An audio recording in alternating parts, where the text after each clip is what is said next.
শিক্ষাই জাতির মেরুদণ্ড, এই আপ্তবাক্যটি এখন উত্তর দিনাজপুরের চোপড়া ব্লকের কার্যত প্রহসনে পরিণত হয়েছে। শিক্ষাই জাতির মেরুদণ্ড, এই আপ্তবাক্যটি এখন উত্তর দিনাজপুরে চোপড়া ব্লকে কার্যত প্রহসনে পরিণত হয়েছে। উন্নয়নের ঢাক পেটানো সরকারের আমলে শিক্ষকের অভাবে একের পর এক সরকারি স্কুল বিলীন হচ্ছে। গত কয়েক বছরে শুধুমাত্র চোপড়া ব্লকে 3টি সরকারি স্কুলে তালা ঝুলেছে, যেখানে একসময় ছাত্রছাত্রীদের কনকাকুলিতে মুখরিত হয়ে থাকতো প্রাঙ্গণ। আজ সেখানে শ্মশানের নিস্তব্ধতা। চলতি শিক্ষাবর্ষে শিক্ষকের অভাবে বন্ধ হয়ে গেল কালীগঞ্জ আদিবাসী জুনিয়র হাই স্কুল। স্থানীয় সূত্রের খবর, শুধু এটিই নয়, এর আগেও 2টি স্কুল একই কারণে তালা বন্ধ হয়েছে। মাঝিকালী গ্রাম পঞ্চায়েতের কাঁচাকালী জুনিয়র গার্লস হাই স্কুলটি 2024 সালে বন্ধ হয়। শেষ রক্ষা করার মতো একমাত্র শিক্ষিকাও বদলি হয়ে যাওয়ার পর গত 2 বছর ধরে স্কুলটিতে তালা ঝুলছে। অন্যদিকে হাপ্তিয়াগঞ্জ গ্রাম পঞ্চায়েতের ভৈশপিটা জুনিয়র গার্লস হাই স্কুলটি শিক্ষিকার অভাবে 2015-16 শিক্ষাবর্ষ থেকে পঠন পাঠন সম্পূর্ণ বন্ধ। স্থানীয় বাসিন্দা এবং অভিভাবকদের অভিযোগ, দিনের পর দিন স্কুল বন্ধ থাকায় পরিত্যক্ত ভবনগুলি এখন ভুতুড়ে বাড়িতে পরিণত হয়েছে। একের পর এক স্কুল বন্ধ নিয়ে কি বলছেন চোপড়ার বিরোধী শিবিরের নেতারা, শুনবো বিস্তারিত।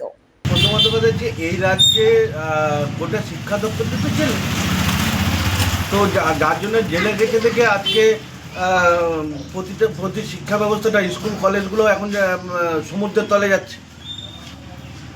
একটা রাজ্যের কোনো নীতি যদি, স্পষ্ট নীতি যদি থাকে, এই বর্তমান সরকারের আমলে না শিক্ষানীতি আছে না স্বাস্থ্যনীতি আছে।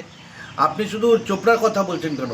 গোটা জেলাতেই আমাদের বহু স্কুল আজকে শিক্ষকের অভাবে, আর যেখানে শিক্ষকের অভাবে যখন একটার পর একটা শিক্ষাকেন্দ্র বন্ধ হয়ে যাচ্ছে, সেখানে আমরা কি দেখতে পাচ্ছি যে আমাদের মুখ্যমন্ত্রী, মাননীয় মুখ্যমন্ত্রী, সেটা নিয়ে কোনো মাথা ব্যথা নেই।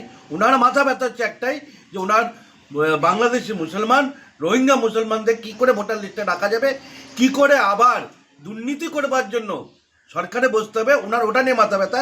এই রাজ্য রসাতলে গেলে ওনার তাতে কোনো মাথা ব্যথা নেই। গোটা বিষয়টি সম্পর্কে কালীগঞ্জ আদিবাসী জুনিয়র হাই স্কুলের অবসরপ্রাপ্ত শিক্ষক প্রদীপ কুমার ঘোষ কি বললেন, শুনবো। আমার তো রিটায়ারের পর আর নতুন করে টিচার ঢোকেনি মনে হয় আমার, তো মনে হয় স্কুলটা বন্ধই আছে। আমি ওই টিসি দিয়ে অন্যান্য স্কুলে পাঠিয়ে দিই। সেটা তো খুবই দুঃখজনক, কারণ হলো একটা স্কুল, চলতি স্কুল বন্ধ হয়ে যাওয়া মানে বিশাল একটা লোকাল ছাত্রছাত্রীর পক্ষে খুবই অসুবিধা। এলাকাবাসী তথা শিক্ষক সৌমিত্র দাস জানান, ঘটনা, স্কুলগুলো তৈরি করা হয়েছিল যাতে গ্রামের ছেলেমেয়েরা বাড়ির পাশে শিক্ষা পায়, কিন্তু একের দিকে পরপরভাবে নিয়োগ নেই, নিয়োগ নিয়ে সমস্যা, বা স্কুলগুলোতে পরিকাঠামো উন্নয়ন নেই, ফলে গার্জিয়ানরা স্কুলে পাঠাচ্ছে না বাচ্চাদের। এটা স্বাভাবিক ব্যাপার সরকারি স্কুলগুলোতে।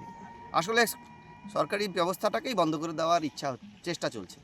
এটা স্বাভাবিক, সাধারণ মানুষ চায় তার শিক্ষাটা নিতে। শিক্ষাটা যদি আমরা সরকারি স্কুলে তার পরিকাঠামো ঠিকমতো না দিতে পারি, পর্যাপ্ত শিক্ষক না দিতে পারি, অভিভাবকরা তো বাচ্চাদের নিয়ে যাবে, এটাই তো স্বাভাবিক। এ বিষয়ে ব্লক কংগ্রেসের সভাপতি মোহাম্মদ মাসিরউদ্দিন বলেন, বিষয়টা হচ্ছে, দেখলাম আমরা যেটা পশ্চিমবাংলার যা উন্নয়নের জোয়ার, উন্নয়নের জোয়ারে দিকে দিকে স্কুল বন্ধ। পশ্চিমবাংলায় উন্নয়নের জ্বালা আর সহ্য হলো না, দিকে দিকে শুধু স্কুল বন্ধ। শিক্ষায় মানুষের দূর অবস্থা, শিক্ষায় ছেলেপেলের যা দূর অবস্থা, তা উন্নয়নের জোয়ারে ভেসে চলে গেছে।